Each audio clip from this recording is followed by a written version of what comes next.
స్తోత్రంలో శివుడు పార్వతీదేవికి చెప్పిన సారమైన మంత్రం. భైరవతత్వం పరమతత్వం. భయం యత్ర నాస్తి తత్ర భైరవః.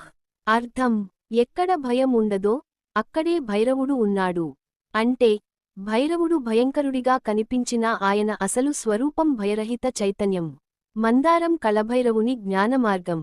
భైరవుడు భక్తుని ఆత్మజ్ఞాన మార్గంలో నడిపించే గురువుగా కూడా ప్రసిద్ధుడు. విజ్ఞానభైరవ తంత్రం ప్రకారం ఆయన 112 ధ్యాన పద్ధతులను చెప్పారు. ఈ ధ్యానాల్లో ముఖ్యమైనవి: శ్వాసపై ధ్యానం, శ్వాసలోని శివతత్వాన్ని గుర్తించడం. నిశ్శబ్దంపై ధ్యానం, ఆలోచనల మధ్యలోని శూన్యాన్ని అనుభవించడం. దృష్టి స్థిరత, భైరవుని దివ్యచక్షువులపై ధ్యానం చేయడం. కాలస్మరణ, ప్రతి క్షణాన్ని భైరవుని రూపంగా చూడడం.